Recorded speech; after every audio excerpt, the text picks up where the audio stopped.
And we are live. I'm live. And Elena already came into the chat and said, I can't wait to see you live. So that's pretty awesome. We're going to get into it.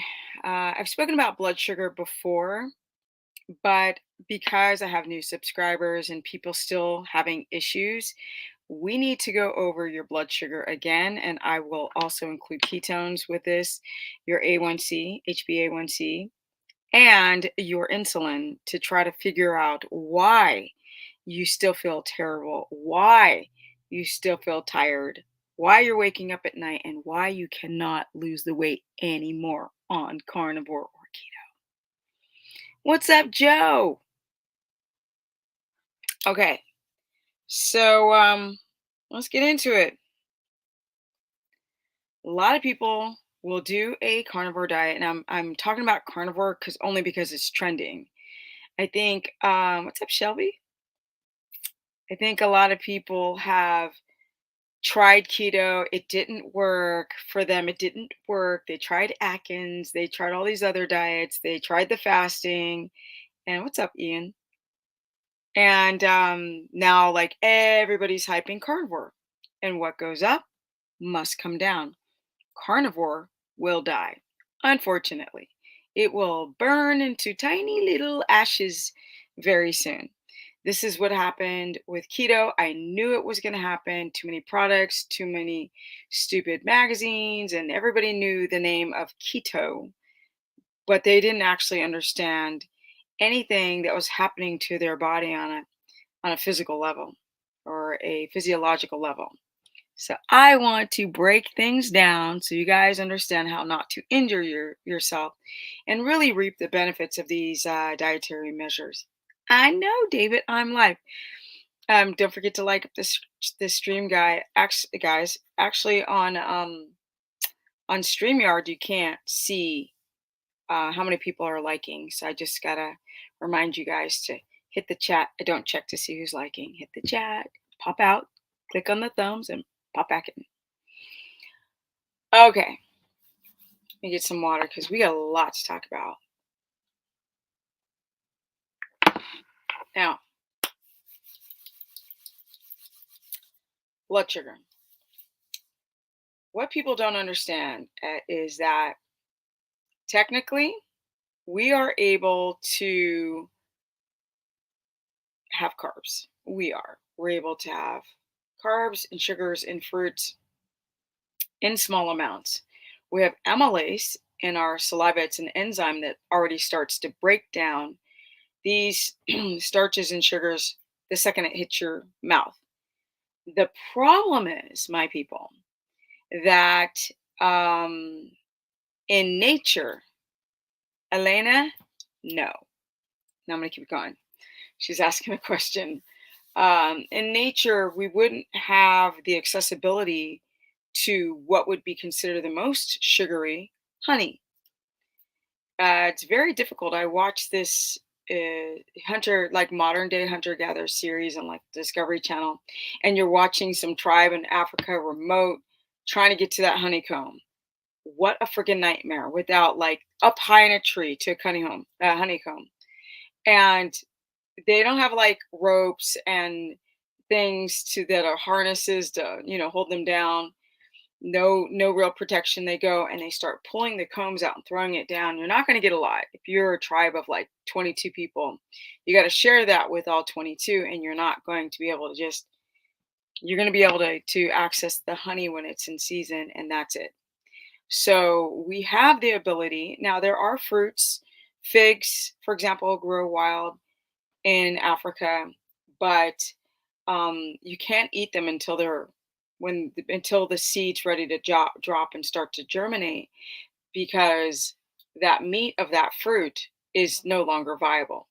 It's going to drop, and that's going to be the sweetest part. That is when the phytic acid, which are the plant's defense, will be at its lowest, right? You just started keto today? Yay! Finally, somebody doing keto instead of talking about carnivore, but I digress. So when we kind of equate this back to the modern day human, and I'd say everyone I know has some type of blood sugar issues. Now, believe it or not, blood sugar is one of the things you can control with just a little effort. You can control and balance your blood sugar quite easily. So I've seen a lot of success stories of people who are type 1, type 2, insulin resistant, or just the average Joe who can't regulate their A1C, their insulin, their fasted blood sugar. The people, if you work hard, you can balance that blood sugar quite easily. The problem is that people, well, they get trapped into habits. So even though they know better and they should be doing better, they don't. Uh, like I said, back as a hunter gatherer, we wouldn't have a lot of sugar. Most fruits are very bitter. That is so that the insects will not demolish them. So if we go and hybridize or selectively breed our fruit today and raise the fructose amount, then we have to spray it on pesticides so the bugs don't obliterate the fruit. And as I've shown other videos, I think I'll do it again about what real wild bananas and oranges and strawberries and carrots and melons and all these things really look like in nature. They look nothing like what you see in the supermarket. Nothing.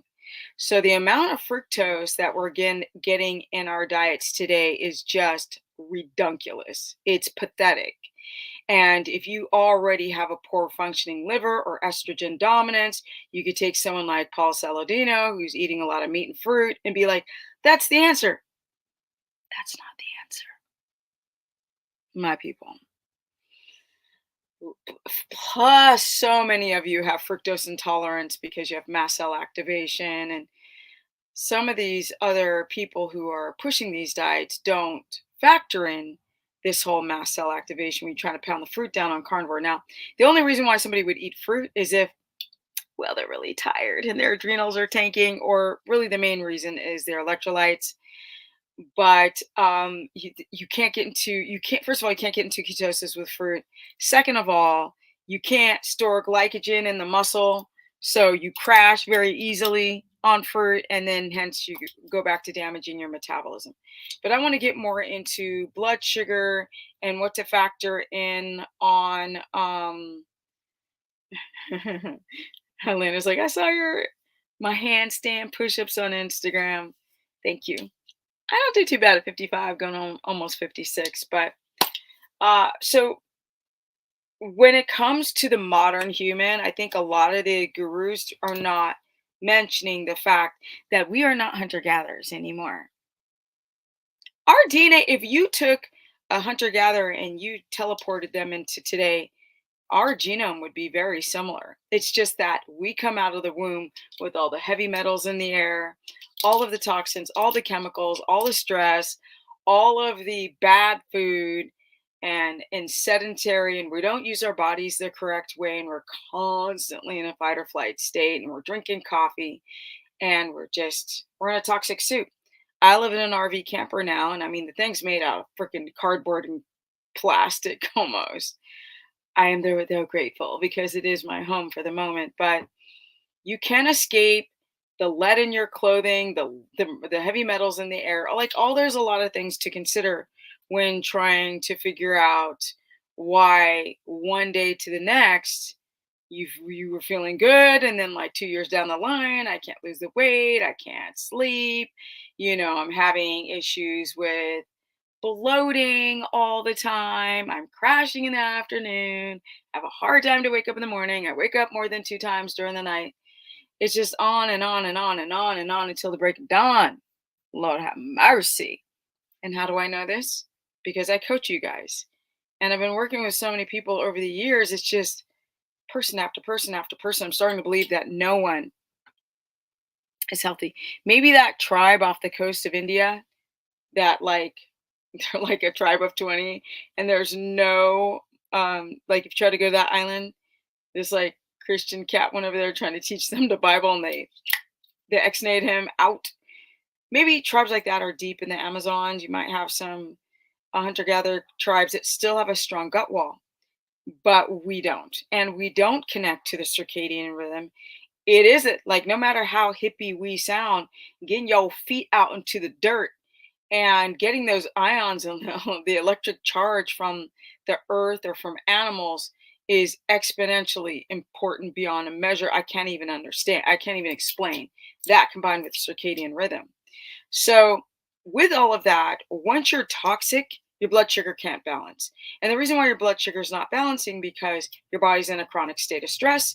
That means gluconeogenesis, break down amino acids, convert it into sugar to keep the brain from going, "Bleh."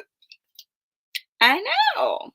So if you're constantly like eating your own body, then you're now compromising your immune system. You cannot be in a constant state of cortisol. You just can't. Like your body can't build. You can't have a good reproductive system. It's like so many people in my age. I'm 55 and soon I'm going to be 56. I mean, it's freaking me out. Like not freaking me out in a bad way.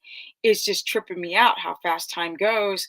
And when I look around at people, I'm like, okay, what are they doing? Because whatever they're doing, I want to do the opposite. Like, I'm not even kidding. Whatever they're eating or whatever they're thinking, I don't want to do that. Why do you think I left California, moved off to Texas, brought a bunch of animals? Like, people here in this town are like, did you ever have horses before? I'm like, nope. And I drug a bunch of equine to raw land. So everything I'm learning for the first time, it's like I'm reborn again into a new person. So with that, I have changed the trajectory of the way my hormones work, including insulin and my sex hormones, really essentially, to keep my body going, okay, well, we still need to work, right? Physically, mentally, we need to not fall apart right now. Now, there's a thing called advanced glycation end product where this is where the protein within the cell is damaged because your blood sugar is too high. Because it doesn't matter. You could just not eat anything and have high blood sugar. Now, Dr. Fung sat there and promised everybody the stars, the moon, like twinkle toes, like blueberry muffins, I don't know, saying that like if you're obese and you start fasting, it is the miracle. Let me tell you right now, people, nothing is the miracle. Okay? Hard work and determination and never giving up and having hope, that's the miracle. Not all this other hype and nonsense. This is my voice. This is my what I say all the time. And I've been saying this since my 40s because I thought I was old at 40s, in my 40s. Yo, I'm going towards 60 now. So now I really am looking at people. Like I watch them all the time going like, whatever you're doing, I don't want to do that. I want to do the opposite. So let's get into it. Um, you guys, when you do a carnivore diet, if you eat high protein, your blood sugar will spike.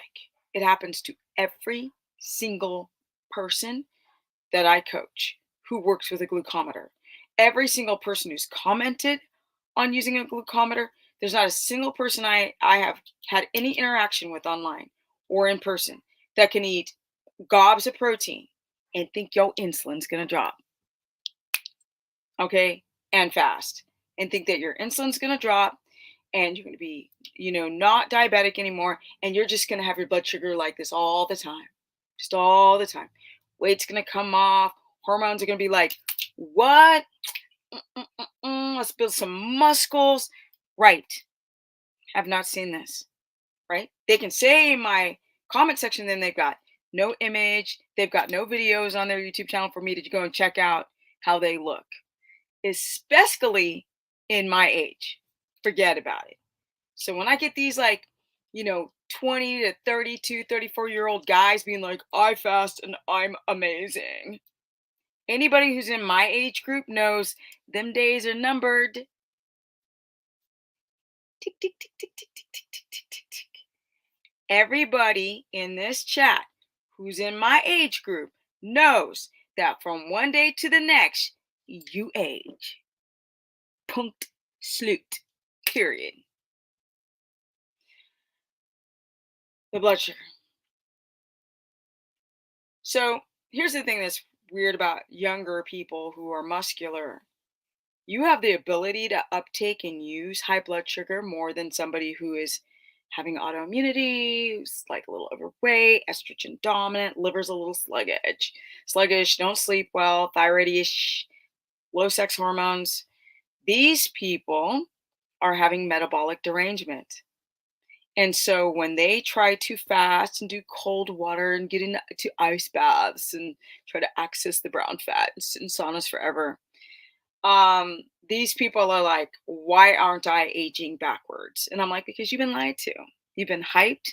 You've been gotten like like the old trucks, I think in the 1800s or the early 19th century where the the charlatan would open the buggy wagon with all of the little tinctures and be like, everything's gonna be perfect. Just do this and this and this, you'll be fabulous. Fabulous. So um I'm gonna get to you guys' questions in a sec. So the blood sugar thing is a weird thing, and even these people who might be muscular and younger and more metabolically strong and less like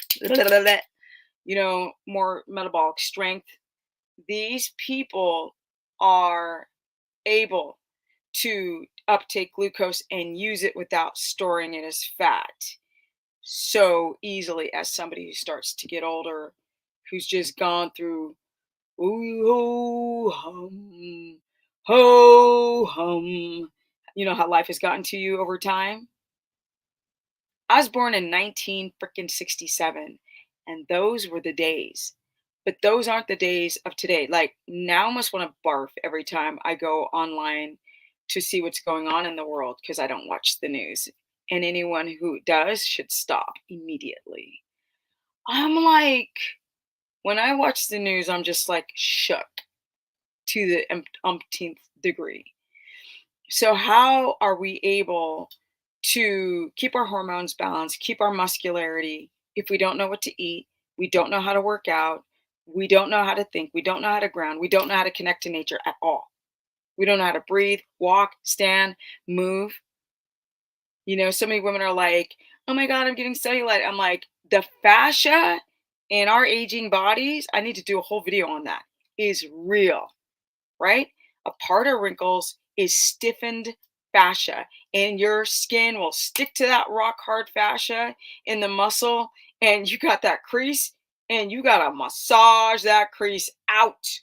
Believe it or not, you can. It won't be perfect, but you can do that. But people are just like this. They literally age like a rotten apple, and so do the cells. One of the biggest problems is high blood sugar. Most women in my age are on HRTs. They're not natural like I am to be able to still build muscle because they go through it in life.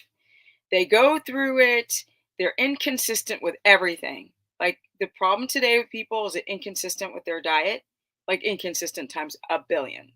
And so you're going through stress, you're not managing your homeostasis, and then you're trying to build all this muscle as you get older. It's really difficult. And now I see this in young people. They can't build muscle either. I used to be at the gym, be like, yo, I'm in my 50s and that kid's like 21 and I have more muscles than them. What the frack? So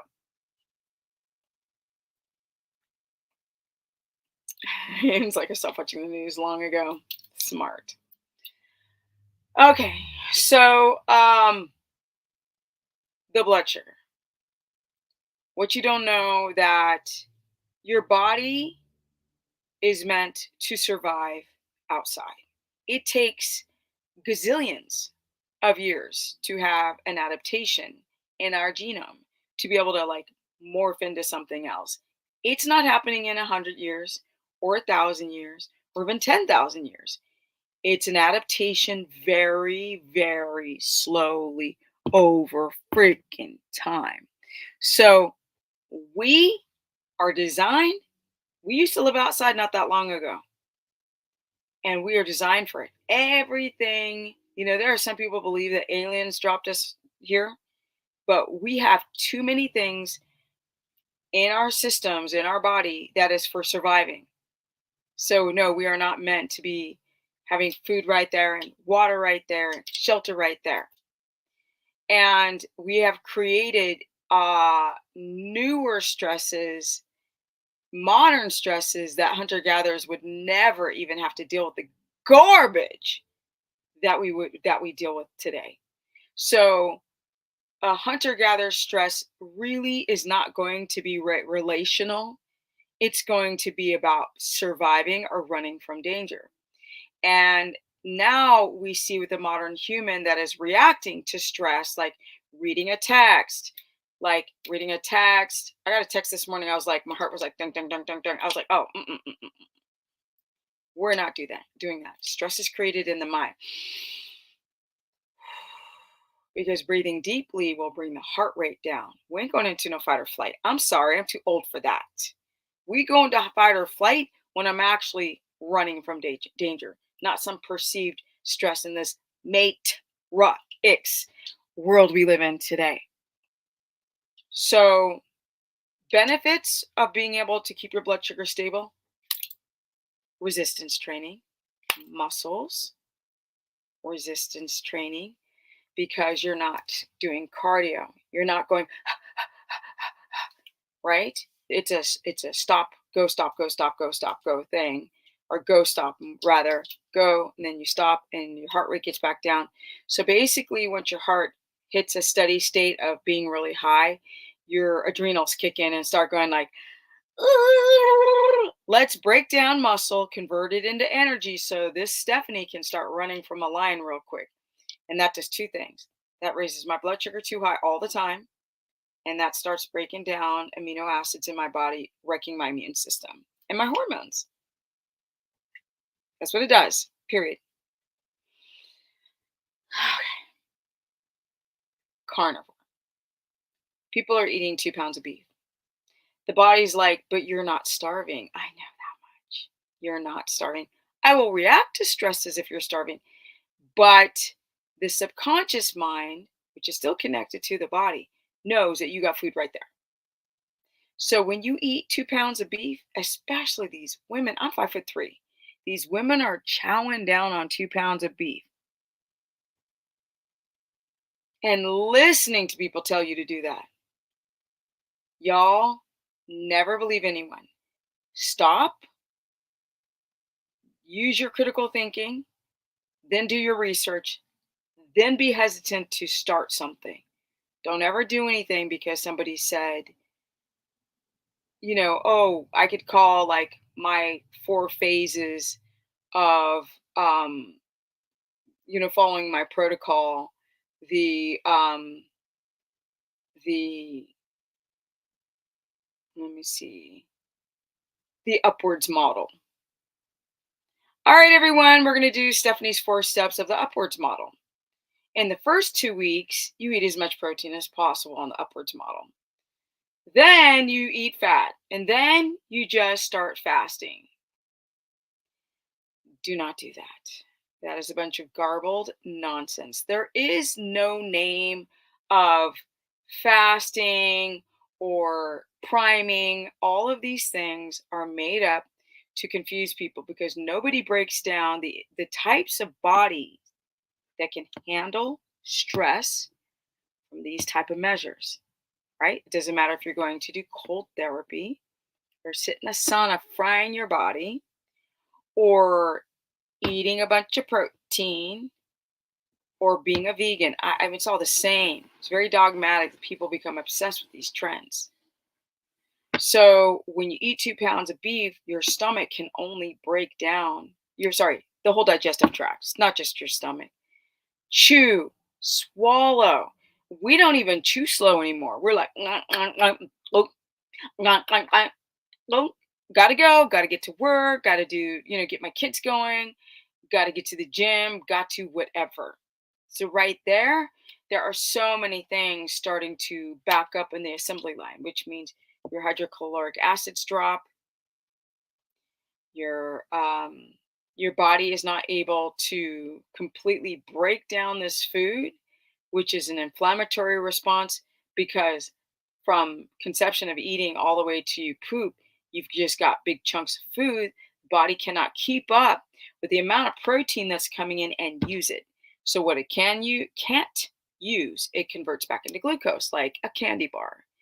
Now, for those who said, that's so ridiculous, if you are a very fit, athletic individual, you may not notice this reaction, this affectation in the beginning, right? Because you can use that glucose, that excess glucose as energy.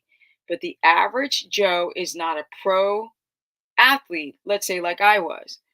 I work out 6 days a week and I never stopped working out. The day I went to the gym, I ain't ever stopped. Never.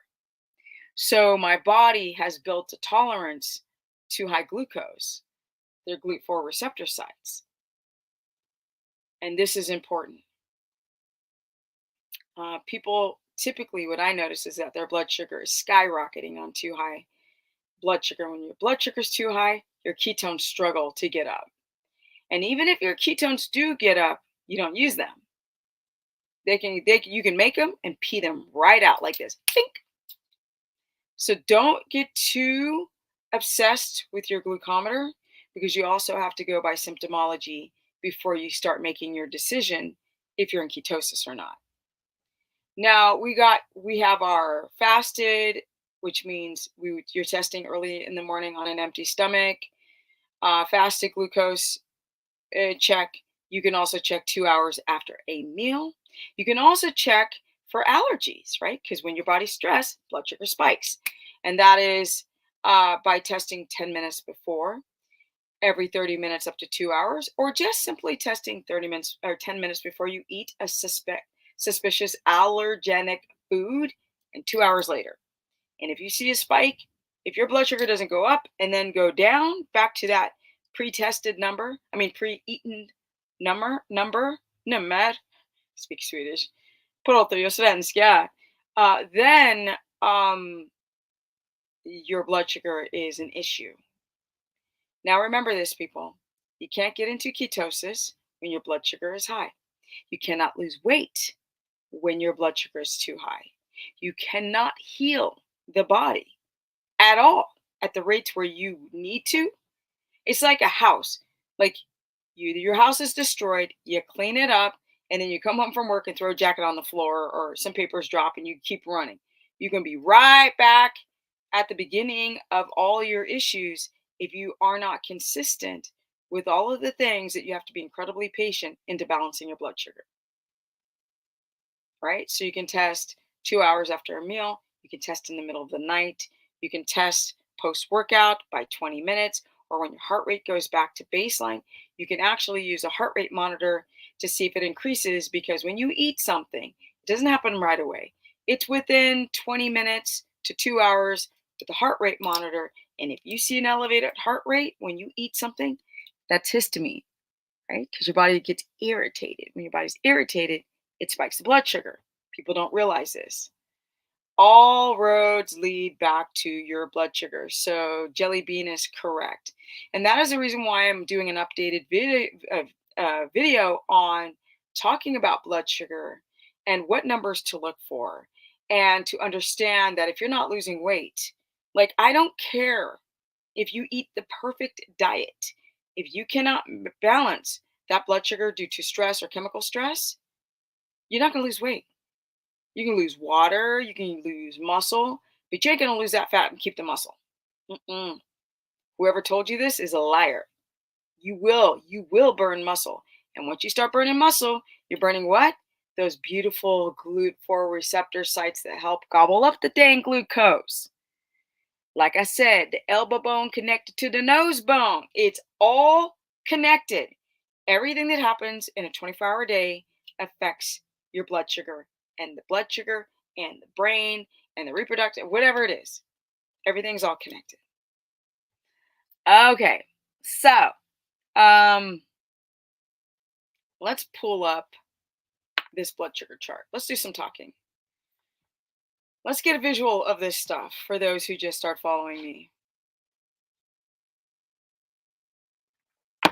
Okay. Can you guys see this? I hope you can see it. Let me blow it up. Let me blow this a little bit more up. But before I do, you can see that you've got the dark green, you got the fluorescent light green, you got the pale avocado green on the next line or block down. You've got the sort of like um, sort of faded orangey color. You've got a weird burnt orange color, another orange color that gets darker all the way to red. So obviously they're doing the model of red, yellow, green with orange in the between. So green is go, yellow would be like, not so much. And red would be, oh, hell no. That's the red. Okay. Danielle says, hit the like button, guys. Again, I can't see who's liking it, and I don't check. So I know that when I'm in lives, I just want to listen. I don't want to be proactive, but it does help people's channels.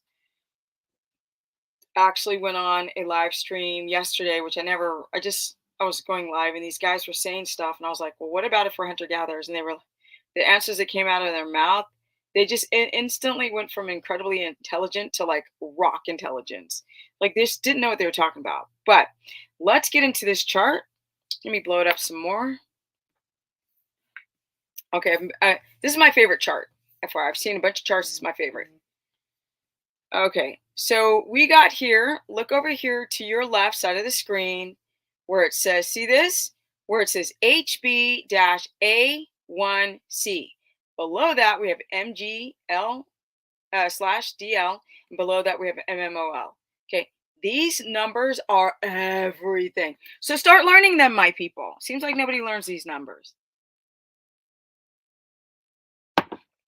Okay. Your HbA1c is the measurement of your blood sugar over 3 months, more specifically, your hemoglobin. So let's understand hemoglobin, right? It is, we see red blood cells. Our blood cells contain, they carry oxygen throughout the body. These cells have proteins called hemoglobin. So blood sugar and hemoglobin, this is when we eat food or we go through stress. Our body breaks down carbohydrates into glucose. So if you have stress, it's glucose in the bloodstream, which enters our bloodstream. The glucose molecules can attach themselves to the hemoglobin protein in your red blood cells. This is what we're measuring. We are measuring the hemoglobin protein in your red blood cells. So over time, as these red blood cells circulate in the bloodstream, glucose molecules naturally attach to the hemoglobin. So listen to this. Blood sugar is attaching to the hemoglobin. So this process is called glycation. So HbA1c is the measurement of the percentage of the hemoglobin that has glucose attached to it. Glucose attached to the cell, the red blood cells. And this is expressed in a percentage. So this is what you guys really need to understand, why they're saying that you take one test for HbA1c, but it's over 3 months, right? It's a snapshot of those hemoglobin cells and how they're reacting to glycation. So let me see, HbA1c levels of 7% indicates the average blood sugar levels that approximately are 154 milligrams per deciliter, and that's over a period of around 3 months. Okay, that's it with that. So let's go into the A1C. And then we're going to go into milligrams per deciliter and the MMOL as in millimoles. Okay, so we have the first line, which is your HbA1c. You see that? And then next to it, it says a 4.0. And then the numbers keep progressing from 4.0 to 4.1 to 4.2. This is the top line. If you drop one line down to understand this, in American, the typical American measurement of mg/dl, which is milligrams per deciliter. So as you can see, a 4.0 is a 65. A 4.1 is a 69, right? A lot of you got blood sugar testers. You can, a 4.2 is a 72. Now we've got, I would literally strike away this top line and look at these two, because now these are the two comparable numbers. A 65 milligrams per deciliter is a 3.6 millimoles. This would be your fasted now blood sugar. To understand fasted, 6.9, 3.8, 72, 4.0. 76, 4.2 in millimoles, right? This is also typically a European measurement. I'm not talking about the HbA1c. I'm talking about your fasted numbers or your numbers post in a 24-hour day, essentially. 79 is 4.4, 83 is a 4.6, 86 milligrams per deciliter is a 4.8, 90 is a 5.0, and so forth and so on. But if we go back to the HbA1c, if the doctor tells you that anything over a 5.0, hold on, my people, let's get to the avocado green number for the A1C, right? 5.0, there it is. If your doctors tell you that your HbA1c is 5.0 and that's healthy, they're lying. That means your blood sugar is over 100 and we're reaching a problem. Okay? We are reaching a problem. That means that your blood sugar might be averaging over 100 for months. This is not good, my people. We got 5.1, 104. 5.2, this is your A1C. Because a lot of people are like, what's the A1C test? I'm like, it's a great test. It's not always conclusive because we're going to go over insulin as well. 5.3 is 111. 5.4 is 115. So you guys out there are like, oh my God, I woke up and my blood sugar is 115. Not good. 5.5. Doctors keep saying this is normal. They say it's normal up to 5.6. In fact, if we go up here to the top line where the HbA1c, and some of your doctors are saying that a 5.8, 5.8 is normal, which would make your blood sugar almost 130 milligrams per deciliter, which in millimoles is 7.2. This is all why you guys are not losing weight on carnivore. Okay? This is why. This is why. It is so simple. We've overcomplicated this damn diet. All right? So if you guys find that we're not talking about, let's get rid of the whole HbA1c. Let's just do fasted numbers now or post meal or any time of the day in the 24 hours. If you wake up in the morning and your blood sugar is 65, 9 out of 10 people, that's hypoglycemia. It's gotten too low. That's why your ketones are junk. Okay? 69, too low. We're talking the top line of dark green. 72, too low. When we start getting up to a 76, which is a 4.2 in European measurements, millimoles, when your blood sugar starts hitting a 4.2, we're good. We're good. We're solid. Now, sometimes we have the freakazoid people that can have a 69 and they're in ketosis and they feel great. But let me tell you, that's been about 2 people in almost 16 years. So most people, when you see 69, and I don't mean between individuals, when you see that number, that means your blood sugar is too high. Okay, so 4.4, so the ranges to be in ketosis for millimoles would be, in your blood sugar, would be between a 4.0 and a 4.6. 4.0, 4.6 in milligrams per deciliter. Okay, before in other videos, I kept making the mistake in talking about your HbA1c millimole numbers, and I'm not talking about those numbers. I'm talking about your 24-hour numbers. Now, if you find yourself that your blood sugar is 86 or 4.8 or 90 and 5.0, you're not gonna it's gonna be really hard you'll be losing water weight. Okay, you're gonna be losing much fat weight. You'll be losing muscle weight, and the numbers start going higher and higher. All right, so let me get back to you guys and see where you guys are at. Okay. I'm gonna go over you guys' questions and comments. I think I got people watching intently. Shelby says my blood sugar is usually 91 to 93, but her A1C is 5.5. Now those numbers kind of match with your A1C because you can see her on the chart that you see you've got 91 to 93 and a 5.5 with your A1C. Let's check this out. So we've got 5.5 here in this pale orangish yellow. And it says here 118, and you said that your blood sugar is more in the 90s, which would be like in the late 4.4 somethings. If you go milligrams per deciliter, I know you guys are getting confused, but if you stick with it, you'll start understanding all these numbers.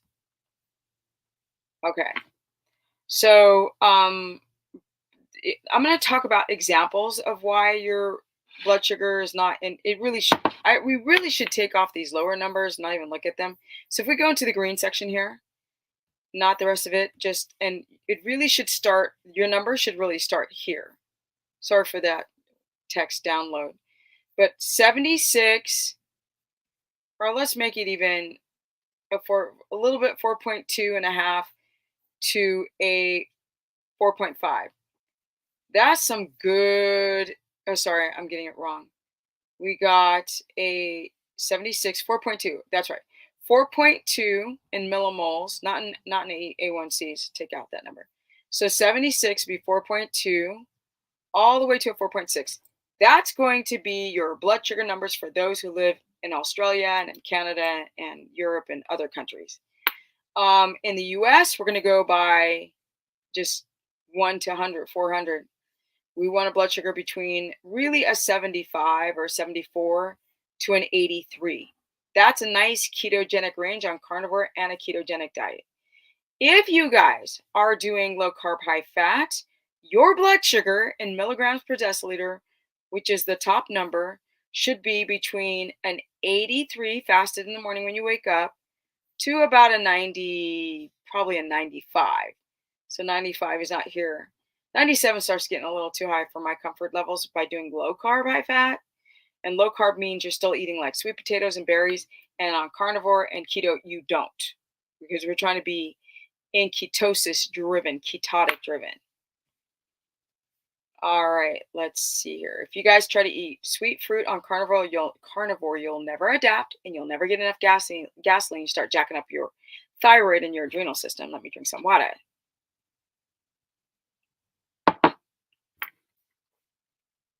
Yeah, so that's really the ranges in the green we're talking right now. Like I said, if we go to the avocado green color, if your A1C is 5.0, if your fasted blood sugar is 5.6, if your blood sugar is over 100, you ain't gonna lose weight. I know I'm repeating myself, but I'm really, yes, Jamie's saying that, but you're doing keto or carnivore. 94 is not necessarily going to make you gain weight, but you ain't going to lose weight. You lose muscle, lose some water, but you're going to lose the fat, build muscle with a 94 doing no carbs. Not going to happen.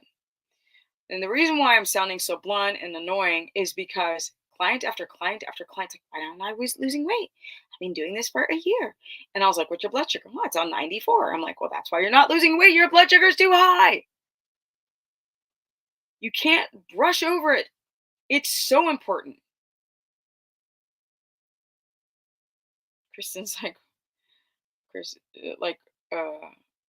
Kristen. Wow, your doctor's like, wow, what are you doing? Don't listen to your doctors. Don't understand this nonsense. They don't understand the diet in conjunction with this lifestyle with the numbers. They don't. They only know what they learn in school, and then they know pharmaceutical intervention after that. That's all they know. And they sit and tell you stuff that's just embarrassing. That these people even got papers to give out advice. That, plaque on the wall that they're educated, but they're not. So I'm going to talk about how to get it down. I just want to really show you guys, these numbers, because the things that spike the number is poor sleep, not balancing your electrolytes, working out too hard, working out too late, second and third shift night jobs, trying to take showers and do laundry and meal prep right before you go to bed, cell phones in bed, tablets in bed, a book in bed with the light on. No, we don't do that. Poor sleep can make you insulin resistant instantly. Your insulin just doesn't work the proper way if you're not sleeping well. So people can be like, I have the perfect macros, I can't lose weight. I'm like, because you're not sleeping. And I want to tell you people right now, let me tell you, as I rub a little bit, You can have perfect glucose numbers and perfect A1C and still be insulin resistant. Okay? Let me do some splaining. Okay. So your insulin, my people, is going to bounce throughout the day. So even though okay, there's a couple reasons. Like number one, you're gradually becoming insulin resistant, and so your insulin tries to keep up with the blood sugar regulation, and so you might notice that the hemoglobin cells and your insulin are because your insulin will try to survive. It'll try to match your blood sugar, right? So your A1C is this, and then the insulin tries to match with the A1C, but over time it'll surpass the A1Cs like good numbers and continue to skyrocket and start being resistant. Can't lose weight when you're insulin resistant. So in more technical terms, so your fasted insulin refers to the level of insulin in your blood overnight. That's not fasting. That's another thing. Y'all think Mr. Fung, who told promised them the sun, the moon, and the stars, oh, you're going to drop your insulin, lose weight. Yeah, well, people were going into gluconeogenesis. They were developing kidney issues, dark circles under their eyes, thyroid issues, issues on chronic constipation, issues on top of issues from fasting and developing things like an electrolyte imbalance. And then the blood sugar starts going into gluconeogenesis. Over time, at first, you're like, oh my God, my blood sugar dropped. He was right. He's like a miracle. He's like such the smart elixir guy. Like, oh my God, he's amazing. But over time, you notice, like, well, I lost a bunch of weight. Okay, before I start going more into this stuff, like, I lost a bunch of weight fasting. And like I lost 60 pounds and like it's been a year and now I'm starting to gain weight again. And I don't understand why. Because you were lied to, that's why, right? To sell books and concepts and coaching. If it were that easy, everybody would be freaking yoked, shredded. Everybody would be lean and mean. Everybody would be. If you could just not eat within windows, right? And hours, and you're just going to be burning fat and sparing the muscle. You're going to be shredded. You're going to be yoked. You're going to be like, building muscle and all this kind of stuff. The light's so diffused, you don't see no muscle this way, but you're going to be just the most fit, amazing body fasting. But then they discount anybody who's stressed and toxic and got mold exposure. I'm gonna do a whole video on mold and lupus and freaking Lyme's disease and insulin resistance and diabetes and rheumatoid arthritis. I mean, nobody's factoring in any of these people. Like, they're not. People are fibromyalgia and like fibroids and endometriosis. My water still has air in it. I am not happy with that. I need to go tell these well people to release the air because in my newly built well. So yeah, uh, let's talk about insulin. The numbers, I think. Let me reference this. I think they're between 5 and 12 is considered healthy, right? You can't have an insulin of 0 because that would mean that you have problems with your pancreas, right? So, all right. Now, elevated, if your numbers, they say that if your numbers are above 15, but I think that the American system is so crappy. I would say that if your insulin's even getting up to like 10, you should raise an eyebrow why you're not losing weight with your insulin. So here it says between 15 and 20, but I think that's still too high. Typically it's between 5 and 12. It wouldn't be great if your insulin was between 5 and 10. Then you know you're going to be burning fat if you don't have like a thyroid problem. That's another issue. That's a whole nother ball game. Yeah. So when you start getting insulin too low, then it's looking scary as in type 1. That means your pancreas isn't working properly. And we all know that the The liver, the kidney, the gallbladder, and the pancreas are so important that if you are getting stones, have exposure to oxalic acid, if you guys are like, let me see here. Let me bring back these numbers here because I'm about to talk about them again. If you guys are like um uh just what really irritates the pancreas is like too many carbs, bad sleep, and like alcohol, smoking some cigarettes, and constantly being dehydrated and pesticides. Then people's pancreas gets a little angry, right? Because the whole biliary duct system must be flowing and fluid and not dehydrated. Okay, these numbers. Some people will present numbers in the sixes. Now, I like Sean Baker. He interviewed me for MeatRx, so I don't got that many negative things to say. Really, the only thing I saw was that he had presented his, and I think I saw this in a clip, and it's been a while, so forgive me if I get it wrong. But his blood sugar or his A1C was in the sixes, and that is somebody who is very muscular, so that may not be as impactful or compounding with poor health like it would be the average Joe. And then everybody is debating if he's natty or not. So we don't know if you natty or not, especially if you don't look it. But it is a chance that he is. I just can't conclusively say yay or nay. Uh, or as the Swedish say, ja eller nej. Let's see here. So once we get into these numbers here, these oranges, it's over. Like you're insulin resistant, my people. And a lot of people are like, oh my God, I wake up one morning and I ate this certain food and my blood sugar was 130. That's almost a 6.0. That's not good. Okay, so 5.9 is 133 or 7.4 in millimoles. Not good. Not good at all. Your blood sugar's in the 70s or 7.0s or the 130s and your A1C is 5.9, we're at a problem. Kirk on deck, there's a problem. Yeah.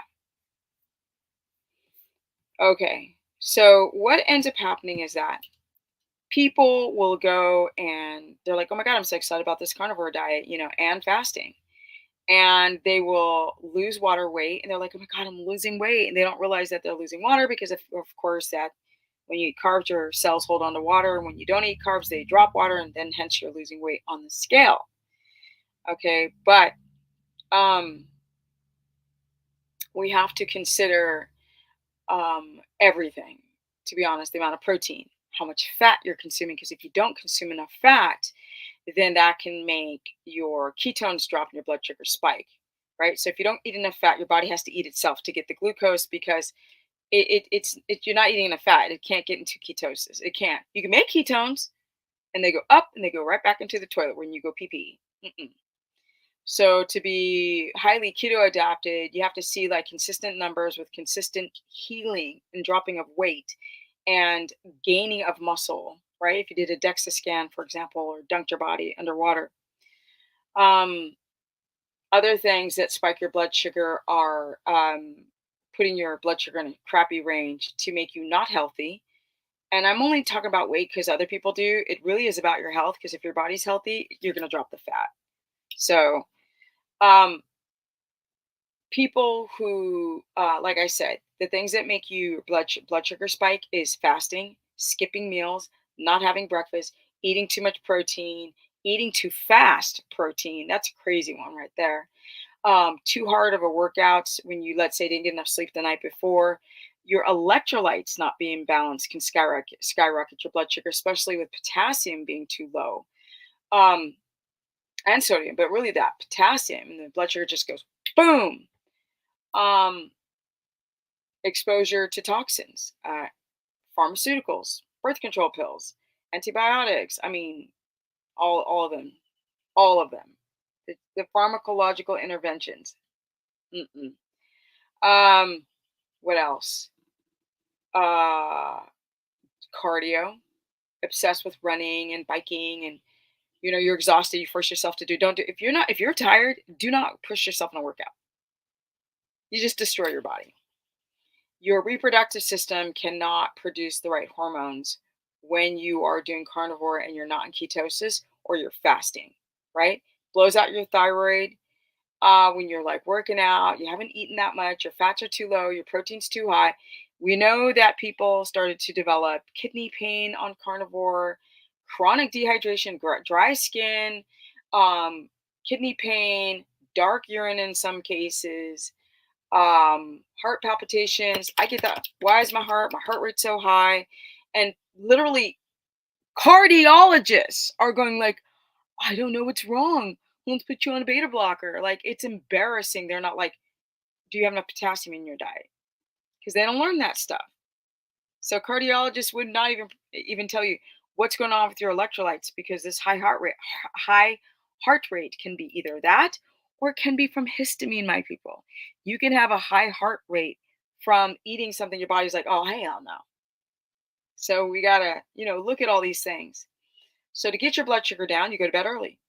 You go to bed between 9 and 10 if you can. That's when the body starts to melatonin secretion starts going. Your body starts to be more anabolic in a build-up phase rather than anabolic. No, anabolic to build up instead of an anabolic. Wait, my brain wants to say anaerobic. Catabolic. What is wrong with me? I'm going to wait. You don't want your body to be in a catastrophe catabolic state. You want it to be in an anabolic state to build up. So people don't breathe the right way. They don't have posture the right way. They don't drink enough water. Everybody thinks they drink enough water. They start slamming it all at once. That does nothing. Too much water will dilute the sodium in your body, and then you become dehydrated. Um, let's see here. Kind thoughts to yourself, because the mind is so closely connected. The cortisol, adrenal pathway. So when your adrenals are lit, it's your body breaks down proteins in the body to raise your blood sugar, right? So you can run real quick from a lion. That is why our blood sugar is spiking. But there's no lion, right? And there's like, I'm arguing with my spouse, I'm arguing with my kids, I'm looking at the news, I'm getting stuck in traffic, I blah blah blah, I skipped a meal. Now the cortisol that is sending signals to break down muscle and raise the blood sugar is constant. And when that's happening constantly, that's when people start to see their hair fall out on carnivore or fasting. That's when they start to see, like, I'm so tired and I keep waking up all the nights, like all night long. Fight or flight too often. Don't connect to circadian rhythm. Don't get enough vitamin D. Like in the winter, I'm that color, right? But now I try to get dark on my arms to get that vitamin D in, because it is connected to everything. So is magnesium, but that's a whole nother subject.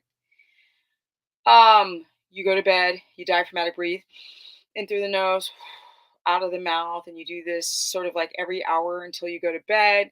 Blue light blocking glasses, maybe some mouth taping, turn candlelight, and read your book from a chair. Do not read it in bed. You're teaching the subconscious mind that the bed is for awake activity, which is to read, which you have to use your cognitive abilities and conscious awareness to read, which has a delayed response to crank your cortisol back up after you have fallen asleep, right? Because we need distractions now to make us sleep. It's pathetic. Phones in your room, TVs in your room, books in the bed, iPads or phones or whatever to relax you. Mm-mm. So yeah, it is a thing. It is a thing. It is a thing, my people, to really get that blood sugar balanced. Rotate your foods every 3 days. It's really, really important that you guys, if you're having a histamine reaction, because that can spike your blood sugar, that you don't just keep eating the same food every day that your body doesn't like. So you got to know what the high histamine foods are, like egg whites. This And this rule does not apply to everyone. Some people are fine with eggs. It's the quality of eggs that you're eating. All of these things friggin' matter. And, it's just people are like, they just, and the people will give me, first of all, I don't like to read blood tests, okay, because I'm not a doctor, right? I don't like blood tests. People are like, here's my thyroid, here's my creatinine, here's my bun levels, here's my, my ALT and AST. And I'm like, y'all, no, y'all need to be your own advocate and understand what these numbers mean on your own. Talk to your practitioner. Whatever normal range they say is normal, note that you're not healthy when they say that you're in the high normal. There is no high normal. Like, you're either healthy or you ain't healthy, honey. There's healthy and stages of unhealthy. But the American system and the world system will take stages of unhealthy and call you healthy and send you out the door. Like, people are doing thyroid testing, which is the worst testing. And the doctors were like, oh, we did a TSH test and your thyroid's perfect. But your hair's still falling out. You still can't lose weight. So another reason why you guys can't lose the weight is because of your thyroid. So look at those blood sugar numbers. And how do you balance your thyroid? You get vitamin D, you get selenium, you get zinc, you get iodine, you get vitamin C to help get that thyroid hormone from the protein binding globulins into the cells. So the cells will open up that door and go in. See what I'm saying? These are the things that people are not aware of. My people, don't forget to like up the stream. I don't check to see who's liking up the stream at all. So don't forget to like up the stream. And that's by hitting the chat, popping out, hitting the thumbs, and popping back in. I think I'm going to go and answer some questions. And then, because once I hit that hour, I'm like, oh, it's time for me to go. Let's see here. With this chart, is there any correlation with columns regarding blood sugar and A1C, or are all the numbers independent? So we've got your A1C, and as you can see on this chart, let's pull it back up again. Okay, you guys see these chart? No, hold on a sec.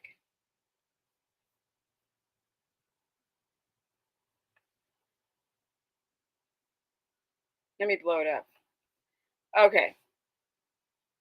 Here it says HbA1c, right? Milligrams per deciliter and millimole. Now, an A1C of 4.0. Let me see if I can blow it up any more than this. No. Okay, 4.0. That's a 65 in milligrams per deciliter. And as you can see, that's a 3.6. So between a HbA1c 4.0 in millimoles and a millimoles of 3.6, I'll just say HbA1c so you guys don't get confused. If your A1C is a 4.0 and your millimoles, it's 36. So I think what the problem with this chart is that the first number up here correlates with the second number, the 65, but really the HbA1c is very independent and different from these two. So these two more work in tandem than, let's say, the top two, the 4.0 to 6.5. So you have this independent number of your HbA1c, or you have the 65 milligrams per deciliter to the millimole, which is a 3.6. Does that make any sense, my people? I hope it does.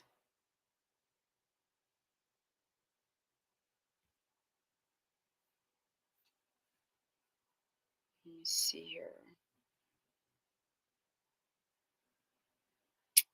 Does it really help me to understand how foods affect me? And it's so good to test your blood sugar numbers for histamine, because that's another huge thing, that when you have a food sensitivity, your blood sugar spikes, which is why people's ketones can be so crappy and they can't lose the weight. If the blood sugar spikes, you're not going to lose the weight and you can't get healthy. My last test HbA1c was 6.2, which he was totally shocked. He thought that was good. 6.2. Let's look at a 6.2. Even on this chart that shows it 6.2. 6.2 is, oh, it's over here in the whoa, 6.2 is for the A1C is here in the orange, which is showing you it's getting dangerous. Even on this chart, it's more objective than what your doctor says. 6.2 is relative to a 143 milligrams per deciliter, which then it becomes an 8.0. I'm sorry. So no, for your fasted number. That's embarrassing that your doctor thought that. That's really embarrassing. Let's see here.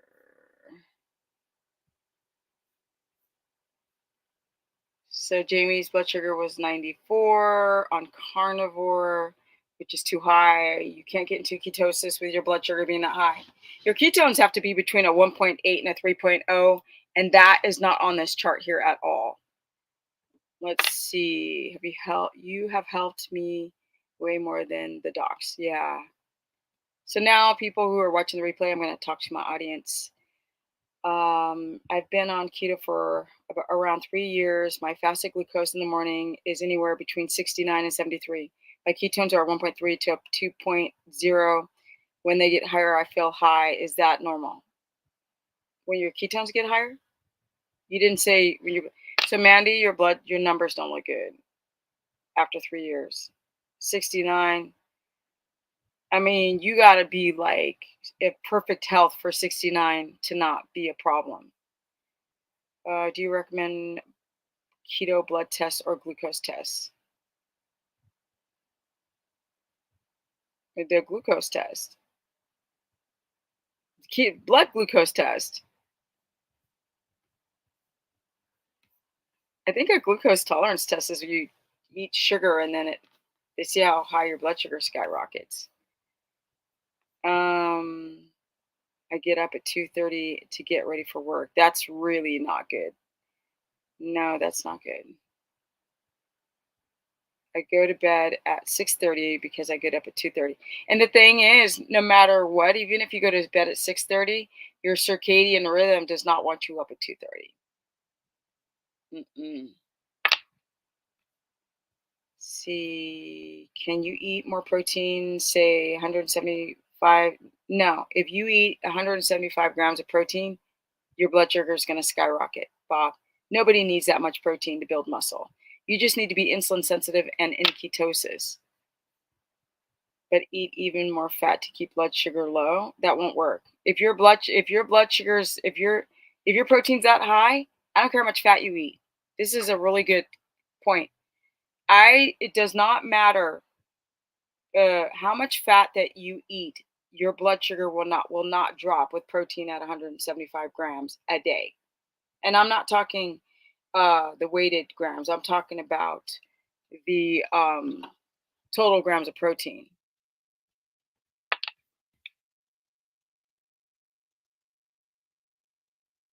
If your ketones are at a 2.1, I think I just need more context. Like, what's your blood sugar? Like, how's your body responding? Let's say if you feel good at 2.1. I get headaches. I get headaches, period. Okay. What can I be looking at to see what's causing these headaches? Your electrolytes, particularly water and magnesium, sodium, potassium. I take electrolytes. If you're taking some powder, that's probably why. Some companies trying to scam you, like Element or Keto Chow or one of those stupid companies. No. Cheap. Try to get as best you can your electrolytes from food before you run towards those powdered elixirs. I mean, no.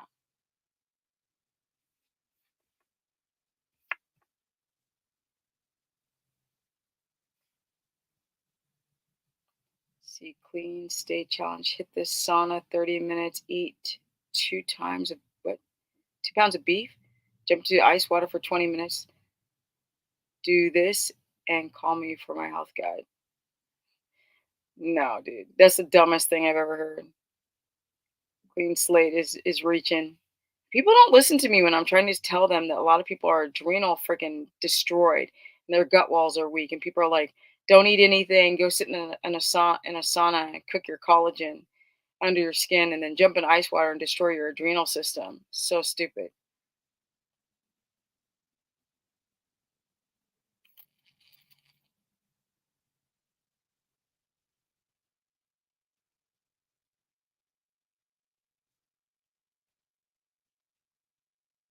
Shelby said she enjoyed my lifestyle videos. That's awesome. Thank you. Appreciate that.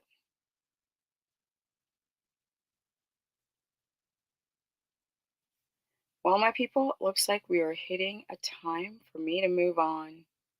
I hope this video helped exponentially. You know, it's kind of crazy is that I have to constantly do lives to get people to get in my live. Used to not have to work so much on YouTube. Now it's like you constantly have to do shorts, you have to do stories, you have to do videos, you have to constantly do it. It's really gross because it's not my nature to over push. That's why I started doing lifestyle videos because to put my mind to when this doesn't become fun anymore, then you do something else, right? So, like, should I just like be shoving this stuff down your face? And some people do just shove it down and shove it down and push it down. And it's insane.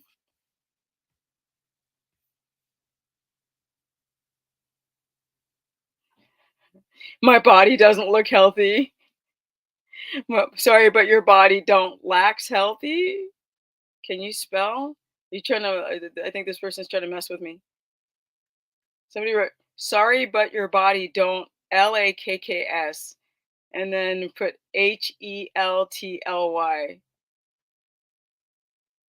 Looks healthy. Your body don't look healthy. No, no, just like, I'm 55-year-old, like overweight, adrenal thyroided out woman. I'm so unhealthy. It's terrible. Like, what can I do? It's so bad. Um, okay, so Lexi says, what might cause pancreas discomfort? You really got to know the difference between your liver and your pancreas. If you push on the liver up here and it's sore to the push, it might be your liver and not your pancreas, unless you were just diagnosed. Shelby's like, the fewer people here, the more we get to speak to you. Thank you, hon. I appreciate that. Thank you, Jamie. I mean, I feel that I look as healthy as I can ever look based on the work behind eating really well. So some people just don't like it. Uh, some people just don't like when, because I sound so sanctimonious, I guess, to some people. See, I is 75 grams of protein for a woman who's 5'4", light and lightly active. I mean, jelly bean, 88. I don't think you need to eat 75 grams of protein. I think it could be down just a hair, maybe just 70 max. I think your fat, people will up their fat or their protein when their fats aren't too high. That's the problem. Ian says these are very helpful presentations, Stephanie. Thank you, Ian. Thank you. Love your videos and when you talk to the audience, even in the replay or the reply. Thank you. Um, David said, I thought you were 33. No, I don't look good. I'm 55 and I'm aging so terribly. Oh, what am I going to do? It's horrible. As you get older, you do, if you put in the work, that's all you can do. You can't do anything more than what you can do. After that, it's out of your hands. Then you just got to enjoy. That damn horse is at my front door. I swear to God. Is it time for him to be at my door? Let me see. Okay, it's sore, so it might be your liver. Yeah, I don't think it's your pancreas. I'm gonna kill that horse. Let me show you guys. Where's my phone? I had to get cameras. Well, I got cameras anyway, but he's outside of my I'm digressing right now. Read people on the replay. And let's see what Thunder is doing since I don't want to plug my laptop and bring it to the front door to say hello to him. Yeah, Thunder. When was the last time you got a cold? Was doing good on keto, fell off with carbs, and boom, cold. I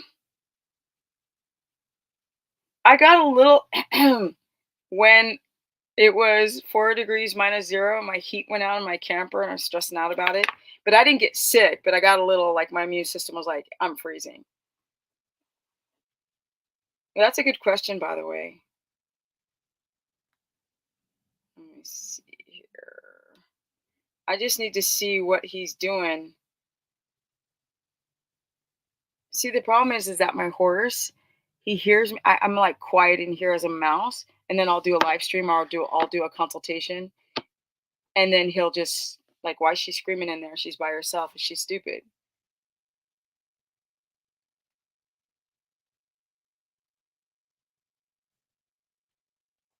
Horse. He's on the he's at the very end of this image. See him right there? For those who are finding me for the first time, yes, I have a horse. And I had to put all this stuff against the camper because he was biting on things, trying to get my attention. Silly horse. There he is right now. You guys probably can't hear him, but when he's biting on the chicken wire, I hear this metal scraping sound. Um, See, I have only known about you for about 6 months, and you really helped me feel a lot better. The damn horse. I really helped me feel a lot better. I was on carnivore for 100 days. Yikes! Before you and had diarrhea the whole time. See, they're telling you that you only have diarrhea for the short term, or you're only constipated for the short term. Nobody's talking to you about, the gallbladder bile dump or the dehydration from a lack of a balance in your electrolytes on carnivore. I love it when you show the fur babies. Oh, thank you. Does Thunder get salt? Yeah, actually, we haven't hit like I have a salt lick. He's not really when it gets really hot, they'll lick on the salt. But right now, best way to keep hydrated is to make sure you get enough sodium and enough actually potassium first because everybody has salt, right? They over salt everything, but they don't get the balance of potassium, and that can dehydrate you. And then on top of that, they drink either too much water or not enough. It's very rare that people drink just enough water with getting the minerals at the same time.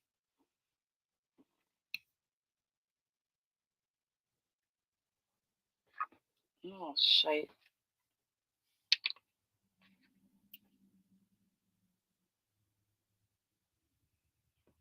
But I love them. I don't know what I would do. I've got to put some catch you up time. I'm 65 with Parkinson's. David, this is the time. I've known two people over the years with Parkinson's, and they just won't listen to me.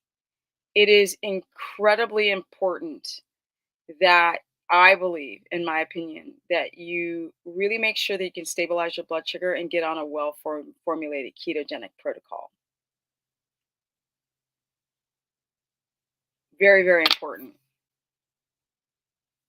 to minimize the symptoms. His Bart K still calling me out. Nah, he does every once in a while.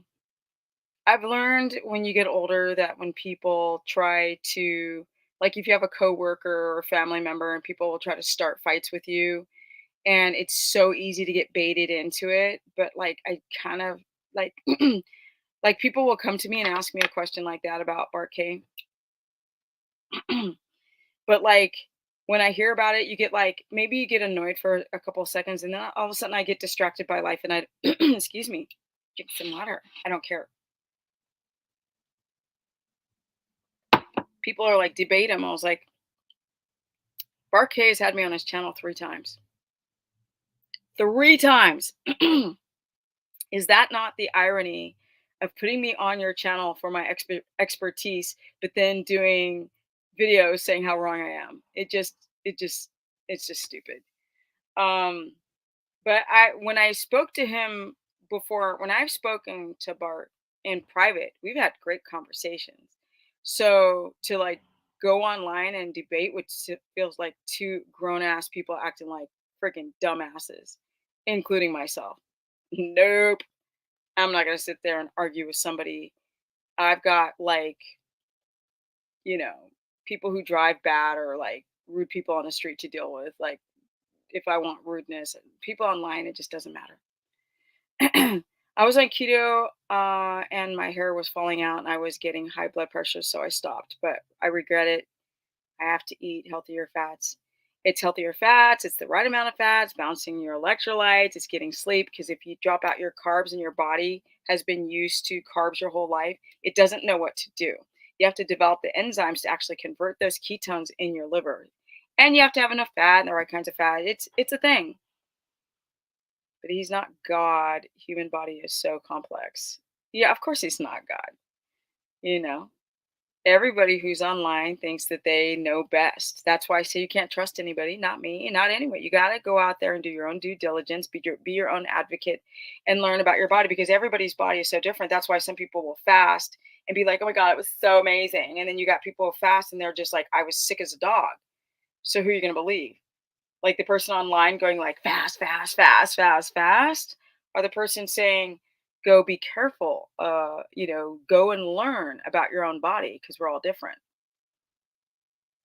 Yes, I'm still updating my meal plans. In fact, when I get off, I'm going to work out. See, I'm working on the challenge and the meal plans at the same time. So you guys know I'm doing a 30-day challenge. It's $1 a day for 30 days. And it's a lot. The hardest part about organizing this challenge is trying to get this much information down to this much where you can read it in 1 or 2 minutes max and get the point. And I feel like I'm just moving puzzle pieces around constantly. So at some point, I'm going to have to pull the trigger and just decide on a methodology that will work. But like for now, it's really hard to really make sure. So, like right now, I'll look at your guys' comments and I'll see like what do people really feel confused about, and then I need to go off of that. I think I have trouble with enzymes now that you mentioned it. Yeah. So, anybody on the replay or even people on this live, if you guys want to write below what you feel like you would like to have, no, exogenous enzymes for what? Not exogenous, not BHB salts. No, not none of those. Um, like enzymes for digestion or gallbladder, yes, for the short term. How do I get more protein without eating so much meat? What? How do I get more protein? You don't need to get more protein. You eat moderate to low and call it a day. Up your fat. That's a weird question. How do you get more protein without eating so much protein? You can't get more protein without eating more protein. The question should be, how do you get more fat in without eating more protein? And that's by adding tablespoons of fat onto the meat. Oh, he finally gave up. He gave up. Good boy. Look, he gave up. He went over there now. Um,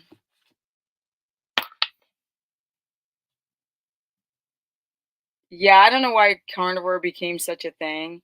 It's good. Like people are like, but I'm so bloated. Okay, if you're bloated off a plant, okay, let's work on upping your diamine oxidase. Eat some kidney, eat some thymus, get some sleep, right? Calm those adrenals down, get your blood sugar in balance, and rotate your foods and get that gut wall to heal so you can start producing more diamine oxidase. But uh you can't do carnivore for too long because without the fiber, you can't get the prebiotic, you can't get the probiotics to balance and repopulate the gut, which lowers your diamine oxidase. So No one should be doing carnivore for the long term. It dehydrates you, constipates you. Like, people are not getting diamine oxidase. And then a lot of people are coming from the world of constipation. How do I know? Because I coach a lot of these people. They're coming from the world of, it's kind of annoying me. They're coming from the world of um constipation. I mean, not constipation. Uh yeah, people are coming from the world of constipation and then they drop out their fiber. And not that you need fiber to poop, but now their colon really, now they really are not pooping because their electrolytes are down. They wipe out the fiber. It's a lot of little moving parts. How do you get more protein without? Okay, we read that. Okay, right, Stephanie. Objective reality is not really up for a debate. You have to listen to thousands of real life stories. That's not really debatable. That's a really great point. How are you going to debate something when you got 50 people in the room saying different things? Now the little sucker's back. His hooves they sound like high heels. Click to clack. Um, I like show fit to fat. Fit show how deadline you have to be. What? I like show fit to fat. Fit showed. Sorry, can't. I don't get that one. Um, Lexi's like, some people just never get the point. I think those who are patient will, though, who never give up. On that note, I don't want to make this a 2 hour stream because people are like, oh my God, you talk for that long. I'm like, I don't know how I do it. So, talking to my computer screen for that long. So, I'm going to go and get off the stream, go feed my horse because he's hungry all the damn time, even though there's grass out there. Spoiled horse. Adding magnesium glycinate, citrate, and potassium from our consultation really helped me. Yay, Shelby! See, I have some people in my lives who actually had a consultation with me. They have found me. By the way, you guys, my calendar is open if you guys need a consultation. Um, People find me on these lives. They'll book a consultation, and because I've just worked with so many people, just by osmosis or the autodidact side of myself, you learn. And we're very different, but there are very crossing similarities, if we put it in that regard. We like cross up a few times here and there. Shelby's like, get in caps, get a consultation. Oh, look at, she says, I forgot you can highlight this stuff. She said, get a consultation. Stephanie's amazing. Thank you, Shelby. Thank you. Appreciate you. And I'm glad that things are improving. Maybe start with the basics. I get overwhelmed with all the info and misinformation out there. I was thinking about doing the sardine thing. Oh God, don't do that, please, Christian. Kristen. That's just awe of Christian. Am I saying Kristen? Oh, or it is Kristen. Yeah, it is Kristen. Sorry, my bad. My bad. Maybe start with, okay, yeah. So the thing is, it is all about the basics, but it's the basics of electrolytes. It's the basics of blood sugar. It's the basics of your thyroid. It's the basics of how much protein. It's a lot. How much fat? What type of fat? What if my gallbladder is a problem? The basics on the gallbladder. It's a lot. It's not easy doing this thing, and I'm really wanting this sort of challenge to be like the cat's meow, like the shite, the mic drop moment of how people can use this information forever and make it applicable to their health. It's not always food thunder wants your interaction with you. Yeah, that's true. That is true. Yeah, because like I just love that freaking dude to pieces. I love that. Or he's just look at him, just standing there. Yeah, he knows it too. Makes me feel he's just standing there waiting. He's just waiting. That's what he does. He's like just standing there. At least he's being more patient. Been carnivore for 2 years. Oh, don't do that. Resolved RA diabetes and A1C went from 10.8